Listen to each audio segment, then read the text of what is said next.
দিন যায়, যায় মাস, যায় বছরও। প্রতিদিন হাজারো বার ঘোরে ঘানির জোয়াল, কিন্তু ঘোরে না ভাগ্যের চাকা। বৃদ্ধ বয়সে বিশ্রাম নেওয়ার কথা, কিন্তু সেই বয়সেই টানছে ঘানি। বগুড়ার সোনাতলা উপজেলার তেকানি চুকাইনগর ইউনিয়নের মুদিপাড়া গ্রামের ষাটোর্ধ্ব বয়সী সালেক ইবাদুন দম্পতি কাঁধে জোয়াল তুলে নিয়ে গরুর বদলে এই কাজ করছে 3 যুগেরও বেশি সময় ধরে।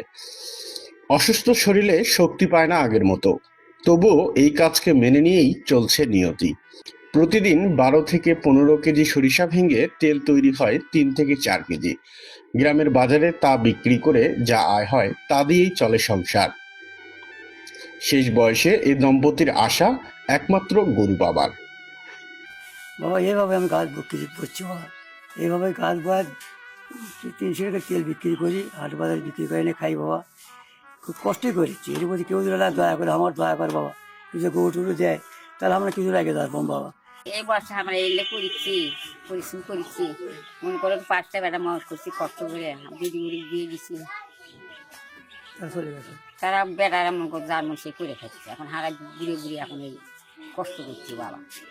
আপনারা তুলে না দয়া ধর্ম করে তুলে দেন চায় না গরু টরু, তাহলে সারাদিন ঘাম ঝরিয়ে যে টাকা আয় হয় তা দিয়েই কোনো মতে দিনাতিপাত করছে এই দম্পতি। এদিকে যমুনা নদী ভাঙ্গন প্রবণ এলাকা হওয়ায় কোনো কর্মের জায়গাও নেই।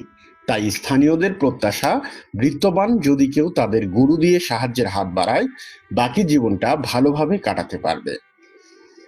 হ্যাঁ, ওনারা ওই বাপদাদা চোদ্দ ছুটে ওইভাবে বয়, ওইভাবে তিন পত্তন করে, তাহলে খুব কষ্টও হয়। সালেক ভাইয়ে মানে এখন শেষ বয়সে এসে খুব কষ্ট করিচ্ছে। গরু পরিবর্তে মানুষ হয়ে সে তেল মারে খুব কষ্ট করে দিন পথ চলিচ্ছে। তা তার বিনিময়ে যদি একটা গরু তাই পায়, অনেক একটা উপকার হবে।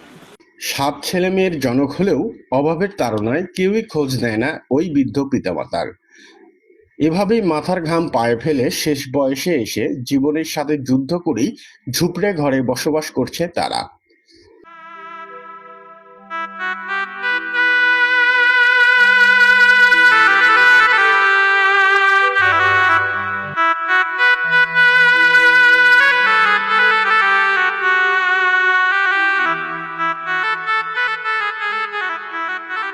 মিনহাজুল বাড়ি, বগুড়া।